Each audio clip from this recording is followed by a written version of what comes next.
शबे बारात आएगी। शबे बारात 3 फरवरी को।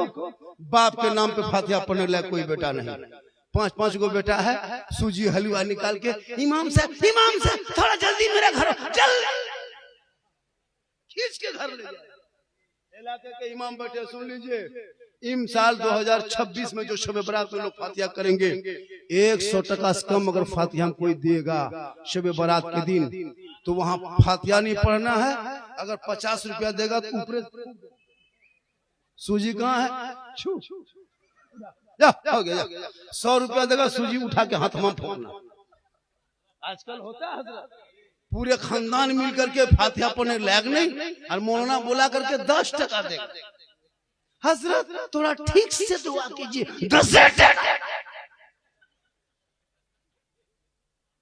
इसलिए उलमा किराम से गुजारिश है, 50 टका 100 टका देगा, 50 टका देगा तब फातिहा पढ़ देना। 100 रुपया देगा तो पढ़ना, 50 टका देना तो एकदम जल्दी जल्दी पढ़ के खत्म करके। हाँ, 100 रुपया देगा ठीक से पढ़ना। अगर 10-20 टका देखिएगा तो सूजिया उठा खाली फूंक देना। हम ही लोग सस्ता मिले हैं। हम ही लोग, बाप मर जाए तो खेत मकान खलिहान बगीचा कब्जा करोगे तुम, और 50 टका में जन्नत का ठिका लिए हैं हम। पूरा खानदान में कोई बेटा बहू बेटी से कुरान पढ़े नहीं है लोग है। इसमें 90% माँ बहन बहू बेटियां जो अभी के जनरेशन से पढ़ी लिखी लड़कियां। पहले के माँ बहन नहीं पढ़ी अलग बात है, पहले गरीबी थी, वो सिस्टम नहीं था। लेकिन अब के बहू बेटियां सब पढ़ी लिखी। लेकिन कभी घर में कुरान पढ़ते देखे बेटियों को, बहू को? जब देखोगे तो मोबाइल हाथ में, LCD, या तो दरवाजे पे, या तो 3 गो औरत के बीच में देखोगे, या तो फिर हाथ में मोबाइल देखोगे, या तो फिर LCD सामने देखोगे, या तो उसको खाते देखोगे, तो नहाते देखोगे। मतलब कभी कुरान पढ़ते देखबे नहीं करोगे। और कभी अगर पढ़ेगी ये लोग, शब बारात में कभी निकाल के पढ़ेगी, चाहे कोई घर में इंतकाल हो जाए तो तीजा चरिसों पढ़ेगी, तब इन लोगों का पढ़ना देखना।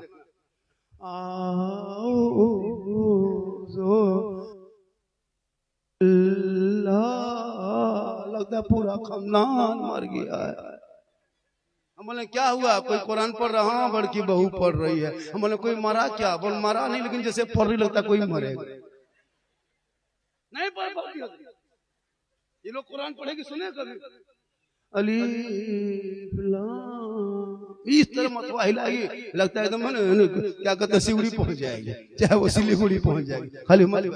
क्योंकि ये लोग अगर आदत बनाती है हर जुम्मा में पढ़ने का, एक दिन सप्ताह में शोहर जाए मस्जिद, तू घर में नहा धो के 10 बजते घर मकान पहुंच 5 के धो धा के रेडी, वो कपड़ा फीच फाच के रेडी। शोहर अजान सुने मस्जिद घुसे, तू अजान सुन के वजू कर, मुसल्ला बिछा, वो वहां सजदा करेगा, तू यहाँ कुरान पढ़। वो वहां इबादत करेंगे, तू यहाँ तिलावत कर। शोहर जुम्मा पढ़ के आएंगे, शोहर के सर पे टोपी होगी, चेहरे में वजू का निशान होंगे, सजदे की चमक होगी। तुम मुसल्ले पे खड़ी हो जाना और कुरान पढ़ना बंद कर देना। जब शोहर घुस जाए, जुम्मा का दिन होंगे, 2-4 रुकू पढ़ लेना, 1-2 पारा पढ़ लेना, जितना सके पढ़ लेना। शोहर घुसे, अब पढ़ना बंद करो, जगह जुम्मा पढ़ के आ चुका है, अब खाना देना है, तो कैसे दोगे? उसी मुसल्ले पे खड़ी हो जाना, कुरान को समेट देना, शोहर को देख लेना,